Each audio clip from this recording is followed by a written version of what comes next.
What's up, everybody? Welcome to today's episode of Suspense is Killing Me. My name is Lucas Marino. I'm your host as always. And today I've got dude, I've been trying to reconcile in my brain how long it's been taking us to hang out on video because we've been talking so much on socials. But we've got the one and only Brian Bowyer. What's up, Brian?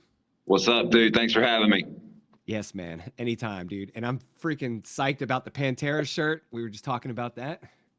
Yes. Now that's great Southern Trendkill, right? Yeah, man. 1996. Dude, that's crazy. It's crazy. And Yeah. to think about all the different phases of them and their music and Oh, what's God. happening now with them and everything, it's crazy. I don't count anything pre-Cowboys from Hell as Pantera. That was some other band to me. Yeah, yeah, dude. Watching Phil during that time period just cracks me up. I knew it's Dime and Vinny weren't shy about sharing their love for Kiss. But then when you watch the videos from the 80s of them, you're like, wow, you guys were all in, man. Yeah. so so you and I are both old metalheads, right? Did you start out with thrash like it was in the 80s, 90s when you got rolling with it? My cousin was 10 years older than me in 1977. When I was 4, he was 14, and he got me into Black Sabbath and Led Zeppelin hardcore. So I was into them, and then I got into Iron Maiden and Judas Priest, and I did the first 2 Motley Crue albums and some Dio, a few things like that. But then I heard Metallica, man, in 1984 when I was 11, the Ride the Lightning album, that fucking Fight Fire with Fire, man. I was in my mom's car. I bought the cassette at a record store in Beckley, West Virginia. And I'd never even heard of them because, back then you didn't know this shit, man. You just saw the album cover. But I was like, Metallica, man, they got to be fucking heavy. So we get in the car and I put it in their fucking tape deck, and that Fight Fire with Fire acoustic guitar intro comes on. And I was like, well, this kind of sounds like God Bless the Children of the Beast by Motley Crue, perhaps. I didn't know what was coming. And bam, that fucking first track, Fight Fire with Fire, man, just peeled my dome back. And I've been hardcore into that shit. That changed the game for me, man. I was like, and my mom was like, take it out. I can't take it. I can't take it. So me and my brother was like, that's cool. And then I popped eject and we went home and listened to that motherfucker for ever. And then the next weekend I was like, I wonder if they got anything else. And I went back and they had Kill 'Em All. So I got it. It'd come out a year before. And then we had to wait 2 years for Master of Puppets. But yeah. See, you and I missed each other by a decade on that. I was growing up in the 80s, and my dad listened to a lot of we call it classic rock now. It was just rock back then, right? But he had he had a dude on the ship with him named Terry. They called him Axe Murderer, and he would bring all this music underway with him and this big stack of cassette tapes on the ship. And my dad would come home with these things and be like, hey, man, check these out. He'd just drop them on me. And so I started getting interested in harder stuff. I was always into Black Sabbath and Zeppelin and all that, just because we grew up working in an auto shop, basically, and working on construction sites and stuff. They'd have that playing on the radio all the time. And I remember the first time I heard Metallica was when the one video came out, and it was Injustice for All. I was like watching Headbangers Ball or something, dude. I was like, that video came on and I was like, what is this? It blew my mind, man. So I found Ride the Lightning and Kill 'Em All and Master of Puppets after I had Injustice. Yeah, Justice, that one video, that was 1988. Yeah. So I was 10, dude. It was pretty wild. That changed everything, dude. And I was into Anthrax, Slayer, yeah, all of it, man. The Big Four, Testament. Megadeth, Testament. Oh, dude, yeah. Rust in Peace was just nonstop. And I play guitar. Yeah. Marty Friedman. Oh my God, dude. Insane. You probably like Cacophony too, him and Jason Becker. Oh, dude, yes. And then, everything that happened with Jason after that, it's crazy. Oh, God, I know ALS after getting the Steve Vai gig with Roth and all that shit. Yep. Yeah. So, see, look at this, man. We get to nerd out. It's the first time I've been able to nerd out about thrash and metal on the show. Yeah. It's good. So people that tuned in to hear about books and everything, they're like, wait, how long are we into this? 5 minutes? We haven't mentioned a single thing about writing. But guys, hang out. We got plenty of that coming up. But Brian and I connected on Twitter, I think it was first. And I think you were given a birthday wish to somebody, and you were playing guitar, and I was like, what? Yes. You were jamming out. I think you were playing Slayer. Probably so. Yeah, I love Slayer, man. Yeah. All right. I won't ask too many questions about Slayer. We'll just have one Slayer conversation, and then I'll move into the books. But when Pantera was going to do their reunion, and I was hearing that Carrie might end up being the guitar player, I was like, no. Like, I love him and I love Slayer, but he's not the right guy for it. That wouldn't work at all to me. Yeah. Well, I didn't even hear that. I didn't even hear that Carrie was going to be a people part were of it. asking him. Yeah, The people first, were asking him. the first I heard of it, it was Zach Wild. And I was like, well, that makes perfect sense. I mean, he's like, he was Dom's brother. You know what I'm saying? He knows how to do that shit. Yep. Yeah. And he did a great job with it. Yeah, and all these purists, man, from the jump that were talking about, man, it's not Pantera, it's disrespectful or whatever. I was like, man, y'all need to just fucking relax, dude. These kids today, it'd be cool for them to be able to go out and see Pantera, man, with Phil and Rex. And fucking Dime is Zach is like as close as you're going to get to somebody feeling Dime shoes. I mean, nobody's going to feel Dime shoes or Vincent's, but what the fuck, Charlie Belante's fucking killer. That works, you know. Yep. Those dudes all go way back, man. You know what I'm saying? So it made perfect sense to me.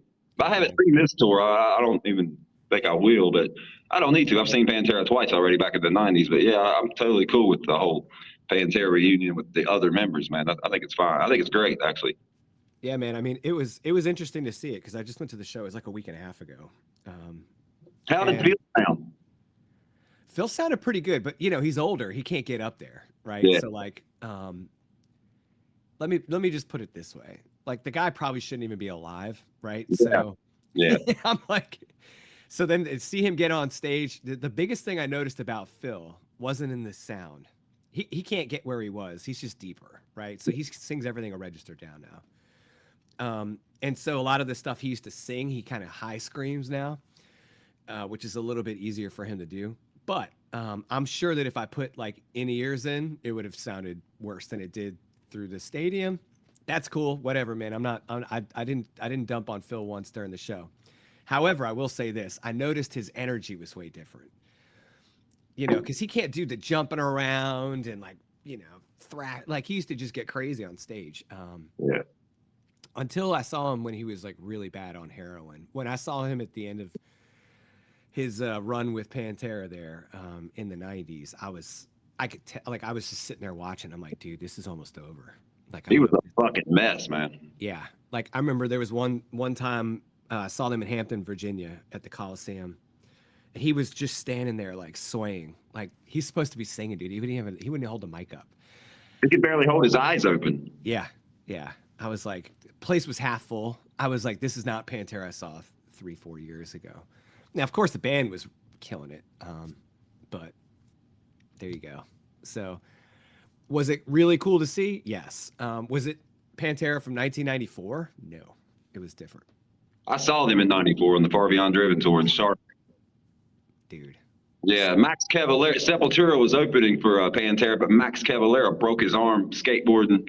So he was in a hospital in Charlotte that night. So Pantera was like, this is for all the Sepultura fans. They started fucking jamming like Refuse, Resist, and Dead Embryonic Cells. Man, they were doing Sepultura covers.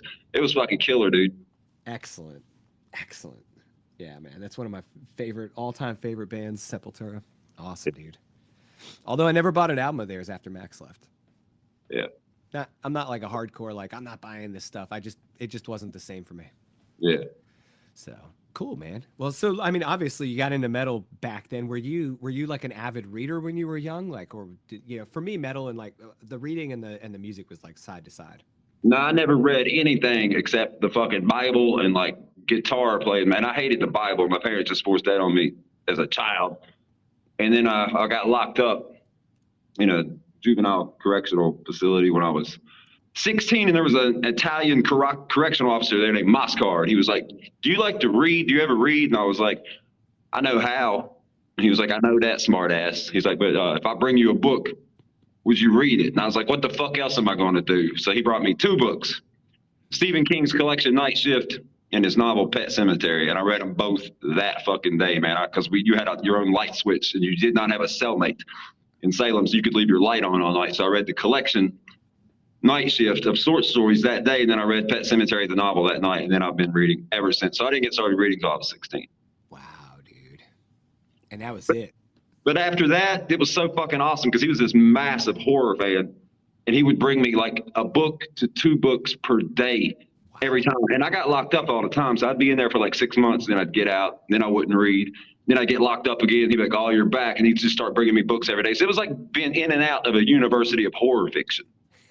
Literally, it was, man. I mean, he brought me everything: Jack Ketchum, Richard Lehman, fucking Dean Koontz, Stephen King, Clive Barker, everything that was out like in 1989. There was a lot of shit out already in 1989. Yeah. Then I get back in there in 1990, and I was in there for like 3 or 4 times during those 2 years, man. It was fucking awesome, man. It was like killer for reading. Dude, that's crazy, man. I mean, yeah. I mean, like you said, it's kind of like it's got all your attention. Yeah. And it's a way to get away from where you were. Yeah. Dude, that's awesome, man. I mean, I hate that it had to be under those circumstances for you, because I'm sure you'd rather be in other places. But no, man, I actually didn't mind it at all. I get locked up, like the cops, when they bust me every time, they're like, "Bowyer, man, we know that you know all the drug dealers in this fucking town. You give us some names, man, you can walk." And I'd be like, "Yeah, right. Like I want to fucking get killed, motherfucker. Plus, I'm not a snitch. I got to look at myself in the mirror." But here's what y'all don't understand, man. This is like a vacation for me, pigs. I'll just go to fucking Salem and get fucking sober and get away from all these crazy fucking chicks, man. And I'll be good, man. I'll be all right. Don't worry about me. Because they'd be like threatening me and then offering me fucking, deals and shit. And I'm like, "Nah, I'm good, man. I'm just a juvenile. What are you gonna do to me anyway?" And I kept telling them, I was like, "I'm retiring anyway when I turned 18. And I did. I retired from crime. I knew that all along. My entire criminal life as a juvenile, I was like, I'm retiring as soon as I turn 18. And that's what I did. Wow, dude. So that started 11, right around there? Yeah, I started drinking when I was 11. Then I was an alcoholic by 12. And my parents stopped giving me money when they found out I was drinking, so I had to become a drug dealer to finance my addiction. And all my cousins, man, were in the Avengers Motorcycle Club, and they were all drug dealers. They were all older than me, so they would sell me like ounces of fucking killer-ass weed for dirt fucking cheap, man, because I was family, and I'd turn around and sell it on the streets, like quadruple my money every day. I was just stacking chips, and started selling coke and all that. Just made all kinds of money as a juvenile. But I was really reckless. I didn't care. And I would do other crimes too. It wasn't just because I was hanging out with a lot of friends that were doing other stuff. And so I'd just be bored and just like by proxy get into the criminal activities they were into. And then, I got busted a few times. I didn't even care, man. I wasn't even like trying to be intelligent about it. Like I said, I was brash and reckless. Yeah. Yeah. I mean, you feel indestructible, especially at that age, Yeah. Well, that's not what it was for me. I honestly didn't think I was going to live. Even when I was like 14, I thought I'd be dead before I was old enough to drive. So I just lived every night like it was my last night on Earth. I was like, well, I got all this money. Let's just do all the drugs on planet Earth and fucking get fucked up because we're not going to be here tomorrow. That's the way I looked at life every fucking day of my life back then. I kept waking up and all my friends would be dying, and I'd be like, still alive. Then I turned 18 and I was astonished. I was like, man, I can't even believe I'm still alive, man. I was like, right. But dude, that's wild, man. And you wrote about this stuff in your book, right? Writing and Rising from Addiction. Yeah. Dude, that's awesome, man. I didn't know about the book until we were talking before we got on the air. So I'm picking that up, man. I'm looking at it right now. It's on Kindle Unlimited. So if you guys are listening to this, go grab it. I guarantee you will see a lot of yourself in that book, dude. Yeah. Yeah. No, I do not doubt that for a second, man. I mean, it was, we had very different environments around us. But they're very alike. You know what I'm saying? Like I didn't grow up in West Virginia. Yeah. So what was that like, man? How long were you in West Virginia? When did you leave? I was born there, and I didn't leave West Virginia until, I was always in and out of there as a teenager, just traveling and stuff. But as far as moving away to live somewhere else, like 20, and then 21, and 22, and then at 24, I moved to Nashville for 2 years. But so like in 95, though, when I was 23, I moved to Atlanta for a while. And then when I was 21 and 94, I moved to Charlotte for a while. I've been around, but I've been in Ohio for 10 years now. I moved here in 2013. So this is like the longest I've been in a state in a long time. You dig it? Yeah, it's cool. I don't know anybody here, so it keeps me out of trouble. Oh, there you go. That's why I came here. That's a long story in and of itself. Sure. I'd never even heard of this town. This girl had seen where I fucking OD'd and died on Facebook. The guy that went mouth to mouth chest compressions and resuscitated me. And then he posted on. So I died in the back seat of a car, and he resuscitated me. Of course, I don't remember any of this because I was fucking dead. And it was at a gas station, and an ambulance pulled in to get gas, and two paramedics jumped out just to do their thing. And they were like, "Yo, we got a dude ODing." So they got me in the ambulance. They told me, and then I died again en route to the hospital. So they revived me there. Then I got to the hospital and died a third time. And then they resuscitated me a third time. And Mike Justice, the guy who initially revived me, my friend, did not know that they had resuscitated me a third time. So he posted and tagged me from Raleigh General Hospital on Harper Road at Beckley, West Virginia, and told 5,000 Facebook friends that I was dead. And an ex-girlfriend saw that and hadn't talked to me in like a year. And then she found out I was still alive. And she contacted me. She was like, "Brian, you just need to get out of your house, man. It's chaos at your house. Everybody's in and out of your house with drugs. Everybody knows where you live." She said, "Just come and stay with me in Marion, Ohio. I know you got money." She's like, "I'm living with my parents in my parents' basement, but if you send me some money, I'll get us an apartment. We ain't got to be boyfriend and girlfriend. I know you don't want that." She's like, just come here and get away from your house. And I was like, okay. So I sent her some money. And then my brother was like, "Well, if you're leaving, I want the house, man." Because he owns the restaurant right beside that house, and he didn't want anybody living in that house right beside his restaurant, because the woman who owned that building that he put his restaurant in, she died, and she owned the house right beside it, so they had to sell it as a package deal. And he didn't need the house at the time. This was way before. This was like 11 years before then, back when I was 29. He just wanted that building to put his restaurant in, but they were only selling that house with the buildings. He told me, he was like, "Man, I know you got money. Buy this fucking house, dude. You're 29 years old, man. You need to stop, bouncing from woman to woman and couch to couch, hotel to hotel. Man, get this house so I can put my restaurant in the building." I was like, "Fine." So I bought the house. Anyway, I was there 11 years. And then anyway, that ex-girlfriend had seen that I died, and she told me to get the fuck out of there and come stay with her. So I did. I was like, "Okay, I'll come to Marion, Ohio." And like I said, my brother was like, "Well, I'm going to write you a check for the house."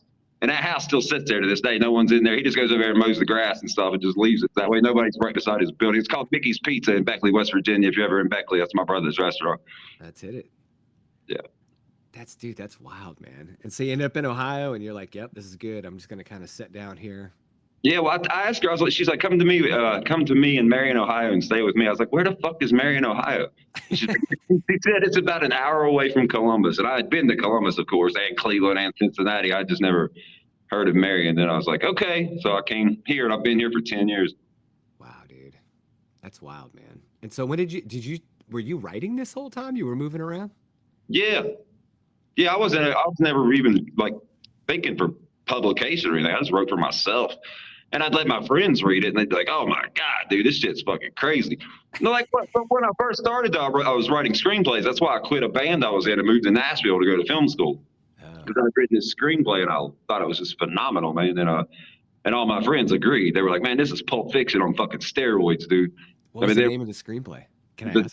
That one was called The Dagger and the Irony. Nice. And then I had another one called Lower Deep. I had a few screenplays, but the thesis that I submitted at film school was for The Dagger and the Irony. But while I was in Nashville, that's when I started really reading a lot of fiction again. I was like, "Man, I want to try writing short stories. I'm bored with these screenplays," and I got hooked on writing short stories. And I was like, "Let me see if I can write a novel." And my plan was to go to California after film school. But at the time when I graduated film school, I was 26. It was a 2-year course. When I moved here, I was 24, and my son, still in West Virginia, was 4. And I could drive back to West Virginia on weekends. It was like a 7-hour drive, and I could still see my son. 2 years later, when I graduated and it was time to go to California, I was like, "God damn, dude, I'm 26. My son's 6. I'll never see him again if I go to California." Yeah. I was like, so I said, "You know what, man, fuck it." I just went back to West Virginia. That's where I ended up buying that house and stuff. And I stayed there till my son joined the Marines at age 19. Oh, did he? Yeah. All right. Is he still in? No, he did 4 years, and then he did not re-enlist. And then he just went to school. We let the Marines pay for his schooling. And he's not even using any of that schooling. He's like in the coal mines now. He's like making like $35 an hour, fucking underground, dangerous shit. But it is. that's what he wants to do, man. He went to school for like some kind of mechanical drawing, drafting stuff. But right. Yeah, he just out of the blue was like, "All right, Dad, I'll see you later, man. I joined the Marines." I was like, "What?" And he's like, "Yeah, I leave for Paris Island like Monday." And then after that, of course, he went to Camp Lejeune. He did 4 years, and he didn't reenlist. But he said the boot camp was fucking murder, man. Boot camp is something else. Yeah. It is something else, man. It'll obviously it's a unique experience that you can't really get anywhere else, and it is something fun.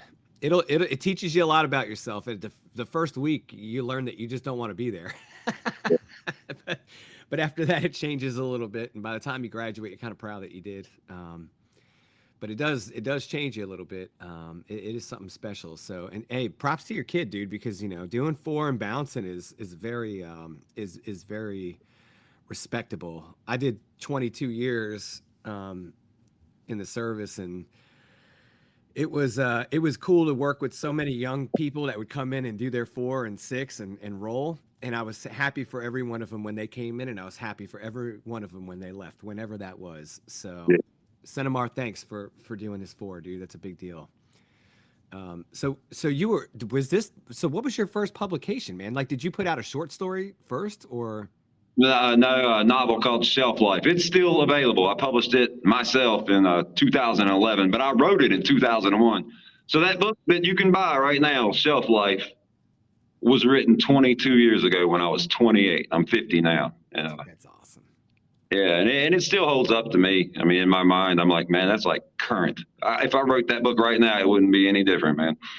Dude, that's great. Yeah. And how much influence was there on that from the screenplay? Were they completely unrelated? Completely unrelated. It was nothing. Well, that Shelf Life just came out of nowhere, man. It wasn't the first novel I ever wrote. It was the first one I ever published. It was actually the second novel I ever wrote. But that first novel, no one will ever see that unless I rewrite it. But it's so dark, I'm hesitant to ever even go back and revisit that motherfucker. But but I wrote one novel and got that out of my way, and I was like, all right, let me see if I can write another one. And it just came out of nowhere, man. It was yeah, it was fun. It was a wild experience writing Shelf Life, man. It was one of those you hear all the time, the cliche people talking about out of body experiences, but it honestly did feel like that for like 8 months.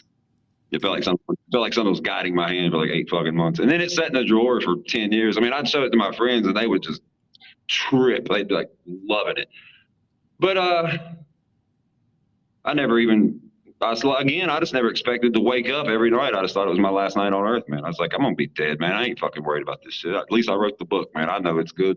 But then about 10 years later, in 2011, after the whole Kindle thing, I was like, fuck it. This girl was like, man, publish it yourself on Kindle. I was like, back then, self-publishing had such a negative stigma anyway with it. It was like I just like looked down on it. I was like, you think I should? She was like, yeah, do it. I was like, well, fuck it. I don't care. I mean, because I don't write for money. I got money. You know what I'm saying? Right. I didn't care about sales or anything. I just threw it out there. And no one really even heard of me or anything until years later, man, people started reading my stuff after a couple of YouTube book reviewers got a hold of my short story collection, like in 2020. At that point, Shelf Life had already been out for like 9 years, though. But that was my first publication was Shelf Life, and I still love that book. It's always gonna be close to my heart. Dude, that's great, man. I love the cover on it. Yeah. Is that the original cover, or have you changed it? Oh no, that's not the original cover. I made the original cover myself, man. Long time. Great. Yeah, that's a Don Noble cover there. Yeah, he did a great job. That looks really good. Does Don Noble do most of your current covers?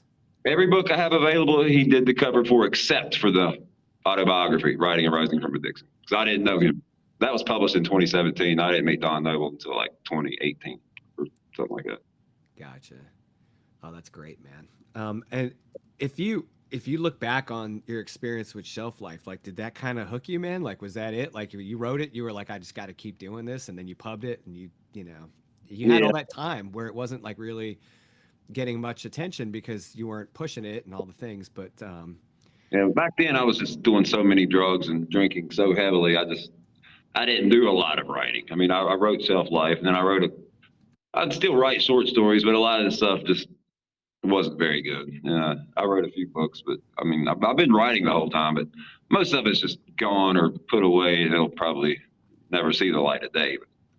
But once I got off all the drugs, and then it was still like 4 years went by where I was still drinking 24/7, man. So I still wasn't really doing a lot of writing or anything worthwhile anyway. And then, but then I finally started again when I was like, with that autobiography, Writing and Rising from Addiction. I wrote that when I was 43, and it was published in 2017 when I was 44, 6 years ago. Or 7 years ago, whatever. Yeah, 6 years ago. but I wrote it 7 years ago. But yeah, that's when I really was like, man, I fucking forgot how much I miss writing, and I'm not fucked up 24/7, and I'm off all the drugs. So that's when I actually started writing the stuff you see now that's available. And how's it been? Like, are you? Right. Oh, it's a blast, man. I haven't stopped at all. That's all I do now is just read and write. And I go to work, I come home, and I work on what I worked on before work. I wake up at like 8 in the morning. I only sleep 4 hours a night, man. I go to sleep at like 4 a.m. and I'm awake at 8, and I just start the coffee maker and fucking just go right into fucking whatever I'm working on. And then I go to work at 3 p.m. I work second shift, and I get off at midnight. Or I get off at 11:30. I'm home at midnight, crack open a fifth of whiskey, and just resume and drink that bottle of whiskey until like 4 a.m., then pass out, wake up at 8, and do it again every day. That's my routine. Wow. Yeah. So you're whipping out a lot of work. Yeah.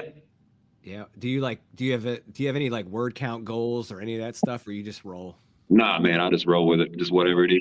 If I only write a paragraph, I'm fine. As long as it's a good fucking paragraph that moves the story along, it's good to me. It's 10, 20 pages, whatever it is, man. As long as it's something, I'm good. Dude, that's great, man. And we were talking before the show about Kill Factor. It's like your most recent release, right? When did you put that one out? March of this year.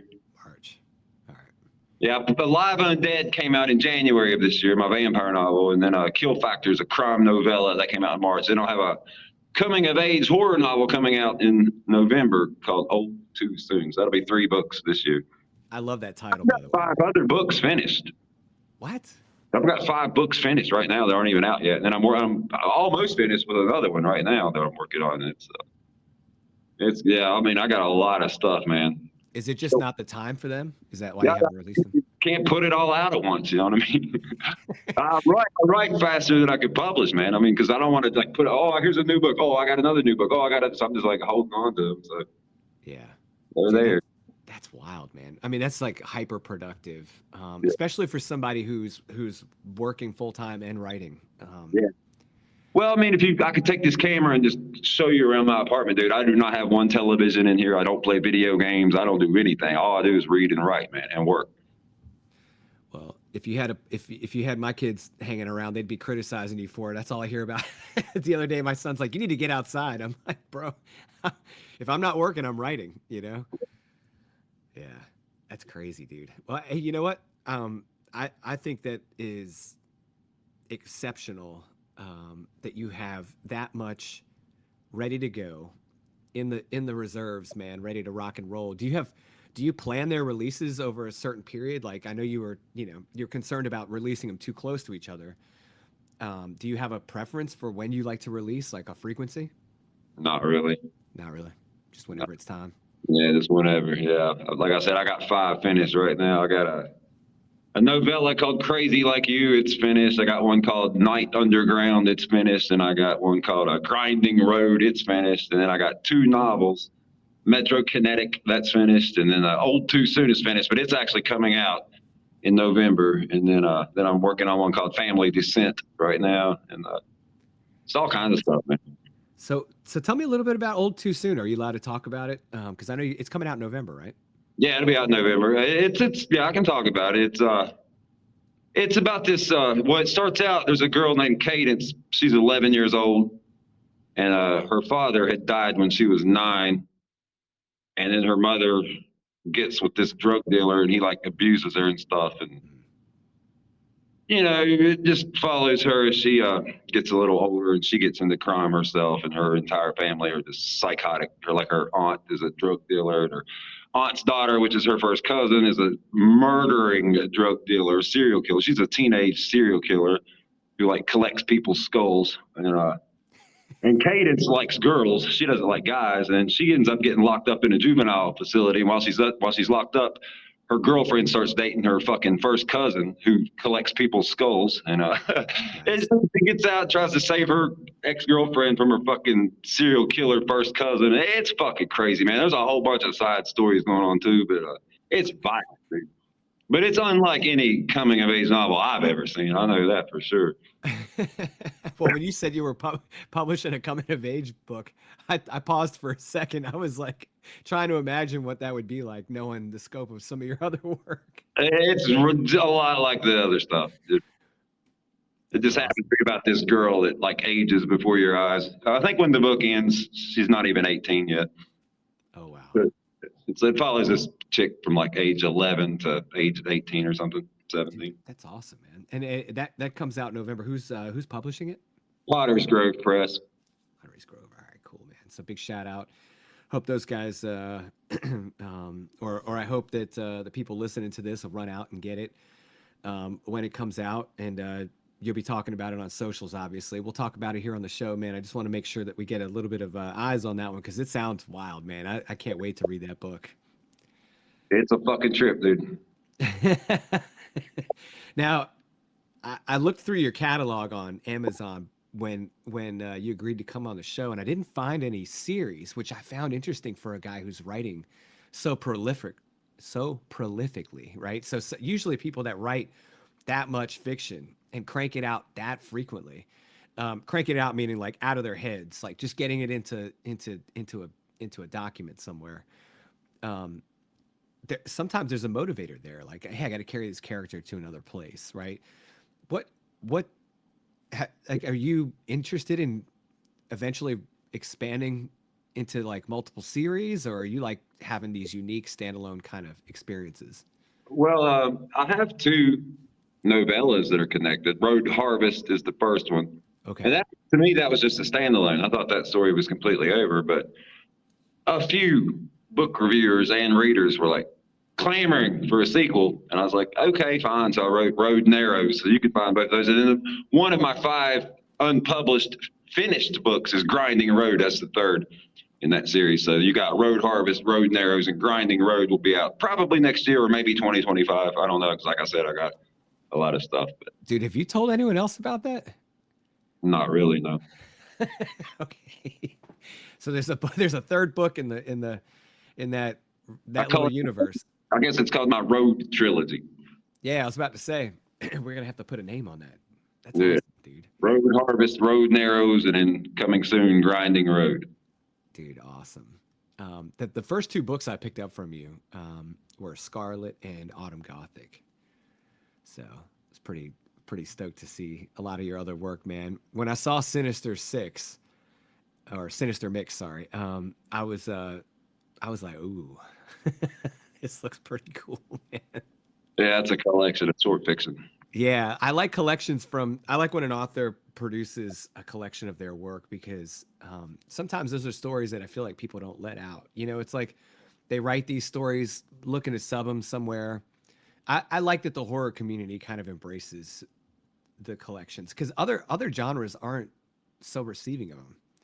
And I think that it's one of the benefits of being in the horror, horror being a very large genre of subgenres, like encompassing all these different types of horror. I feel like almost unanimously we love collections from authors, and that you see the same kind of appreciation in anthologies. Like until I got into really getting into the horror scene a bit more, as far as like writing in it, not necessarily being a reader of it, but writing in it, I didn't really understand how much appreciation there was for anthologies and for collections, man. That kind of actually surprised me a little bit because I was missing from the whole scene for 10, 15 years because of my work obligations taking me around the world and just not having access and having to focus on what I was doing in the service. So by the time I got back into it, I was like, we had so much more available to us. We had so much more access. And I was like overwhelmed by how many collections and anthologies there are, man. It's to me, it's really cool because I do like that short hit. And I love when I can get all that from one author in one package. So, how long did you collect those stories for Sinister Mix? Like, was that over a 10-year span you were writing them, or did you pump them all out and kind of throw them together? No, there are actually, I have two collections. The first one is called Perpetual Dread, and the second one is Sinister Mix. And I wrote every story in that book pretty much in order as you see them. Wow. It was right after I wrote my autobiography, Writing and Rising from Addiction. And I was like, man, this is a good feeling. I don't want to lose this feeling. I want to keep writing. So I was like, well, I'll just get back to writing short stories. So I wrote the stories that you see in Perpetual Dread in order, and then the stories that you see in Sinister Mix in order. And really, yeah. So they were all written basically in like 1 year's time. And then right after I finished the last story in Sinister Mix, then I wrote my novel, Apocalypse. And I went straight from Apocalypse and wrote Flesh Rehearsal. Went straight from Flesh Rehearsal to Autumn Gothic. And it's all the way to where I am now. So, Dude, that's awesome, man. yeah. I mean, besides just, the unpredictable, like, is there a certain theme that you just find consistently pulling through all your work? Like, just something that is just part of your DNA as a writer? All my characters are like alcoholics and drug addicts and killers. If they're not serial killers, they're killing motherfuckers anyway because they got to or something. I don't know. It seems like all my characters are kind of dark. But what's behind that, man? I mean, like, I like to dive into that a little bit because I Probably feel like, just my young lifestyle when I was young. right. What I was Well, surrounded by. I talk to a lot of people in my life that aren't horror readers, and they're like, I put something out, they're like, "Is this horror?" I'm like, "Well, kind of, but like, there's so much more to this than you're probably thinking because your only exposure to horror is this little world that's been force fed to you through commercialized horror products, right? They don't really understand. To me, one of the beauties of horror is the same beauty of metal, is that it's just this vast, like deep, very emotionally ingrained work, like in all of it. You can't have that level of aggression or angst or depression or whatever without getting deep, right? And I feel like horror gets deep. And I feel like when you read about something like murder or serial killers or whatever, it's just like we get focused on the surface level action. But dude, you don't get to that point quickly and easily. There's a process, right? Like you get that deep to that point through a journey. And I feel like that's one of the cool things about reading kind of more extreme work is that you have to go from 0 to 100. It's not a short trip, man. And if it is a short trip, it's short in time, but it's not short in distance. Like you're going to cover a lot of ground in a short period of time. You're going to go from here we are to way over there, and it's going to happen really fast. So I kind of equate it all to being like in a drag car. Like you're sitting there waiting for the light to turn green, and then as soon as it goes, you're from 0 to 300 in 3 seconds. It's wild, man. Um, does any of that, like, am I crazy? Is that something that you also kind of see in your work? No, that makes perfect sense. I know exactly what you're saying, man. So, I mean, when I think about that, like that's kind of, when I read something as extreme as what you write, I feel like I get to it's a gift to be able to go there and to experience that depth because you're not going to get that experience anywhere else, man. Unless you turn to that kind of life, and obviously that's going to end differently than if you just read the book. Yeah. Yeah, that's crazy, man. Do you feel like a little bit of it is kind of like, it kind of helps you manage the things that you've had in your life, like being able to express all that stuff and write about it? Does it help you kind of reconcile a bit of that, or does it help you kind of experience it in a different way? Not really. I just write to entertain myself. Oh, it's purely to entertain. Just to entertain myself. Yeah. I love it, dude. That's what I do, man. That's what I've always done. When I first started reading Stephen King in that jail cell in 1989 when I was 16, he took me out of that fucking cell, and I felt like you just described. It was like a gift to be able to. I just felt like privileged. Right. I was like, wow, I'm glad I'm fucking locked up here right now at 16 years of age because this is a fucking gift from not only Stephen King but the universe to be sitting here in this fucking cell and reading The Last Rung on the Ladder in Night Shift. I was like, man, this is fucking phenomenal, and I would like to tap into this magic. I knew that right then, and when I started writing, it was just so much fun. I was just like, this is what I want. This is what entertains me. So that's what I love to do. And if other people like it, that's great. If not, I'm having a blast. Well, it sounds like it. You've made quite the routine for yourself around it, and that's pretty cool, man. It honestly shows your. Yeah, I hope the readers that listen to this, and the other writers that listen to this, I hope they pick up on the fact that that's like, it's a key motivation for you, Yeah. right? Like, we were talking a little bit about your work before we got on the podcast, and that, you're not one of those people that wakes up every day like, I exist on this earth to do this full-time job I have. It was my dream job. This is the thing I'm doing. And I'm not saying that you don't enjoy your job. I'm just saying, like, it's not your reason. It's not your purpose, right? No, that's just what pays for my alcohol and my cigarettes, so I don't have to touch the money that I have in my savings account. That's right. My direct deposit from work just goes into my checking account. That's the money I spend. I never touch my savings account. Right. Yeah, that way I'll never be broke. Just That's stay, right. stay ahead of the game. Yeah, But you know, you wake up and you put that pot of coffee on, man, and you get to it because you love the writing and you love love it. getting these That, stories out. yeah, that's why I'm here. That's the only reason I'm still here. If I didn't write, I'd probably just fucking kill myself just because I'd be too bored to fucking look at the planet for much longer. But writing is so much fun. I want to live to be 111. I love that, dude. I love that. Well, you know, it's pretty, I don't know, man. I'm making a wild assumption here. And everyone listening to this or watching this, you can, you know, obviously you have your own opinion. That's cool. I think it's pretty unique to be able to find that sense of purpose in life. There's a lot of people, man, I don't think they ever find that. Yeah, You know what I'm saying? So that's a gift. Like you were saying, you know, it was brought to you and you recognized it and it actually it goes another layer beyond that. You didn't just play with it. You actually committed to it. hell And yeah. you know, we talked a little bit about your son's experience with the Marines and, you know, boot camp being, you know, one of the things that they taught us was commitment and discipline. And whether you realize it or not, you know, you create these subconscious behaviors in your life, and that's a reflection on your discipline and your dedication to things. And you've done that, man, and you've done that around this work, and you continue to do that, and that's a freaking magical thing to have going, dude. Yeah, I'm definitely a disciplined motherfucker, dude. I mean, in all areas of my life. I mean, like I make sure I walk at minimum of 60 minutes a day. I usually walk for like an hour and 10 minutes a day. Right here in my living room. My living room is my walking track. I don't live in my living Do you room. really? There's no furniture in here. This is my walking track, and I just write on my phone for the entire hour that I'm walking. I do that before I ever even go to work. And then, like with my diet, I eat the same stuff every day. I'm really meticulous about what I put in because I mean, I drink so much alcohol and smoke cigarettes. I'm like, well, I gotta at least, you know, watch the other stuff. I love it, man. Yeah. So that you're gonna. So what you're telling me is like you're probably not gonna have to replace much in the house when you eventually sell it, except for maybe the carpet in the living room because it'll have this well-worn track all the way around the room. This is an apartment, man. This isn't a house, and I have so few belongings, man. I can just pack everything into my car if I got to bounce out of town, like in one trip, man. I'm gone. I got two guitars, one little Line 6 practice amplifier, Yeah.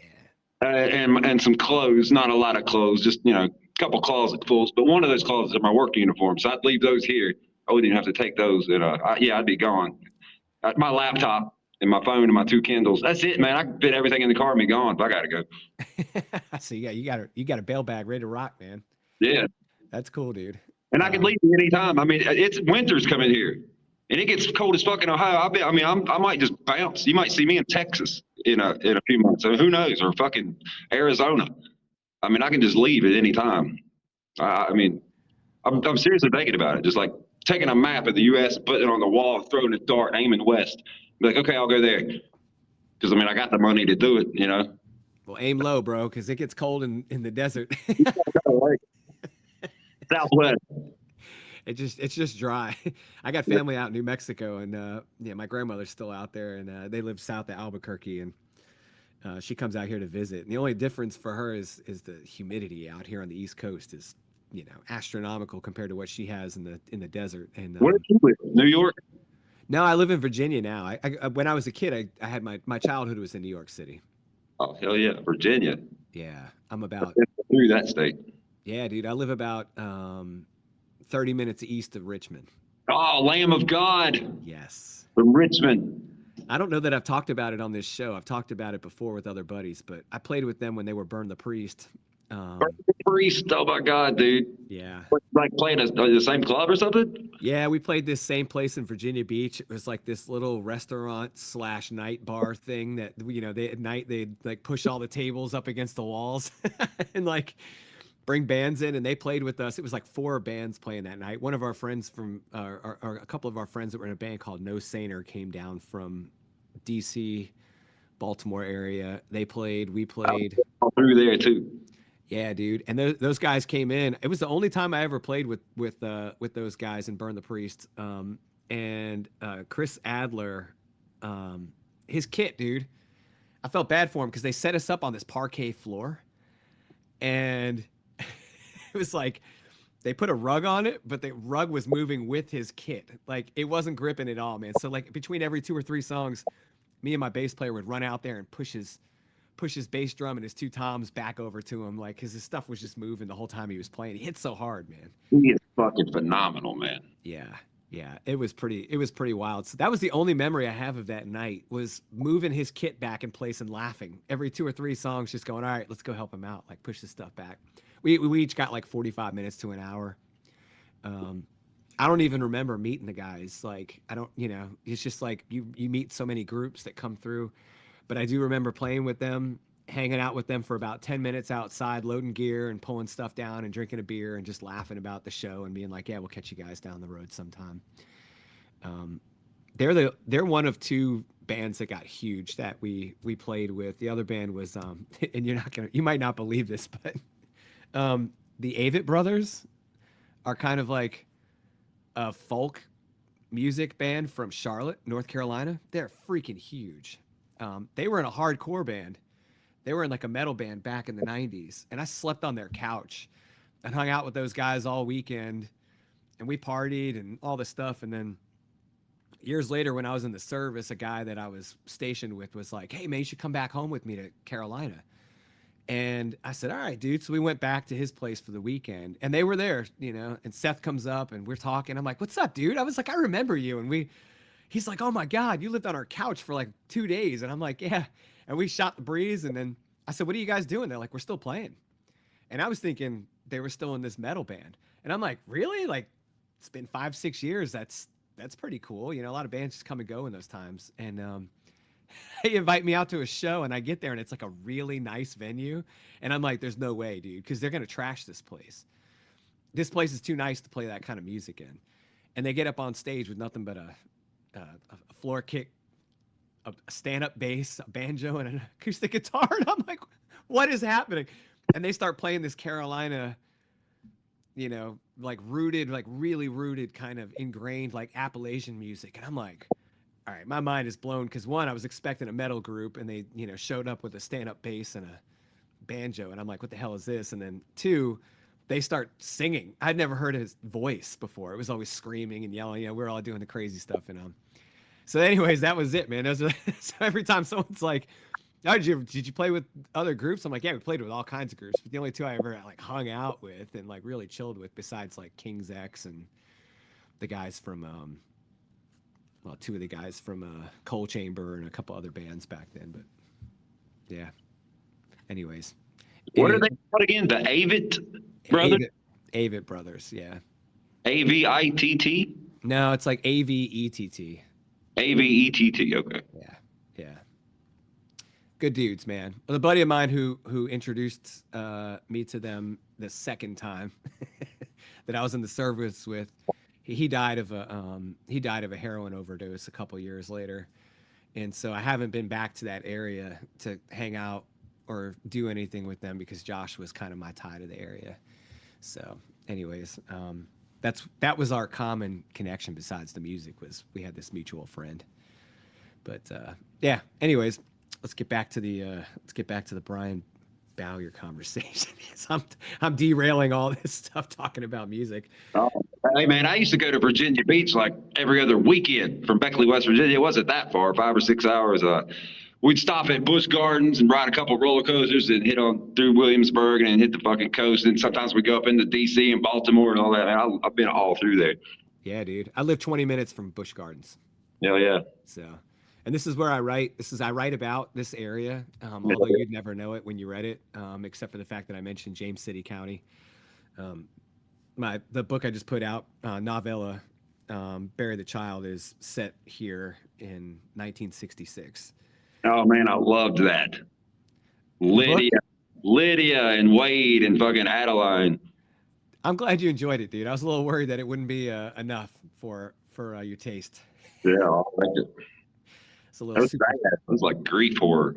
It is. It's very grief. I've had a lot of people ask me like, "What is this about?" And I'm like, "Well, it's about loss. It's about loss and grieving and what happens to your mind after that, you know, because for part of that book, you don't even really know if Lydia is experiencing what she's experiencing or if she's just losing it. But there's only two instances in the book that prove one way or the other, and I'm not going to talk about them online. So, but yeah, Brian, I really did appreciate you leaving such kind words about the book on all the reviews, man. It's really nice of you. No, it's great, dude. So if you don't mind, man, I'd like to crack into Kill Factor a little bit, Okay. and then we can wrap this thing for you. But so tell me a little bit about Kill Factor, man. What motivated you to write it? Was it just a, you know, did you have this idea? It just kind of came out of nowhere, or did it originate from another piece of work? Like what inspired it? Just the opening scene, and I just went from there. There's a black dude and a white dude locked up in a fucking mental ward, and the black dude sees the white dude kill this dude and kills an orderly with a piece of glass from a shattered coffee pot, slices his fucking throat open, and the black dude wants to escape anyway because his wife is a psychotic, drug addicted, terrible mother. So he wants to rescue his young daughter from her mother. And so he tells that white dude, well, man, I'll go with you. And then that white, just to get the fuck out of here. And that white dude's like, well, you know what? Fuck it. I'll help you get your daughter back. And then I just followed them wherever they went, man. It went crazy. And then that white dude has this crazy fucking serial killer sister. So when the black dude, Lamarcus, meets the white dude's sister, you know, he realizes the madness has only fucking begun. Nice. Yeah. And that's Kill Factor. Yeah. I love it, man. I love it. And you Yeah. got that on KU in case anyone's interested. They're listening. And Yeah, it starts like on sentence 1 and doesn't stop. It's like 130 pages of just fucking mayhem, man. It was a blast, right? I was watching the movie as I was writing it. I'm just writing it down, like, God damn, dudes, this is fucking crazy. now you say you were watching the movie. You mean like you were picturing all this in your head while you were writing it? That's what I do. Yeah, it's like I'm just watching a movie for entertainment and writing it down, man. That's what I do. Have you gone back to doing screenplays at all? No, not in a long time. Are you interested in doing that, or is that the kind of, you know, whatever? I mean, if someone wanted me to, I probably would. But just for my own, I'm having too much fun with just narrative prose and fiction. But Well, dude, I think you've found a great little spot, man. You know, for on two fronts. One, for your personal satisfaction with the work you're putting out. It just shines through every time I talk to you about what you do, man. It just like I can just feel how happy you are with where you're at with your books, how in love you are with writing your stories. I know everyone watching and listening to this can feel it, man. And to me that really goes far because if you're that engaged with the story, it just makes the story better, right? Like there's people out there that are writing things and they are writing for different reasons. I feel like the people that put out the most genuine work, that really feel their work, they have a higher level of sense of satisfaction with it. And it kind of overshadows some of the other things that sometimes I think people get caught up in, like, you know, the numbers and the games and all the things and popularity and sales and all the stuff that can easily cloud people's decision making and their sense of purpose with their work. And I find that the people that tend to do the best with what you're doing and engaging with what they're doing the way you do, they get the best of all the worlds, man, because it's genuine. And people can feel that, man. They can read how genuine it is. It makes the work better. yeah, I think so. Yeah. All right, dude. Well, hey, just a part, man. And I'm going to make this a little unique for this episode because we've talked so much about music and about writing and books and all the good things, man. Could you share with me first some books that you're reading right now or you've been reading that you think everyone would, you know, you'd like to recommend to the group? Bury the Child by L.C. Marino. Thanks, dude. That one's good. I appreciate it, man. What else you got? Anything by Catherine Silva. Yes. She's really good. I love her stuff. Yes. If you like extreme, I love Judith Sonnet, Jonathan Tripp, Brian Barry, stuff like that. There's all kinds of stuff, man. There's so many. Ross Jeffrey, if you like grief horror, man, Ross Jeffrey's really good. I mean, the list is endless. Yeah, it really is. But I appreciate you sharing a couple of those names with us. Catherine Silva, we just had an episode with her. She's amazing. She was the first person I was listening to another podcast. I was listening to Slay House, and she was the first person I really like kind of zoomed like she caught my attention about grief horror and talking about how she incorporates it in her work. I really appreciated her perspective on that. I got to check out Ross Jeffrey though. Yeah, I haven't read a Ross Jeffrey book yet. So Yeah, he writes a lot, really effective grief horror. all right, man, I'll check that out. All right, second half of this question, since it is Brian, and we are connected so tightly through the music.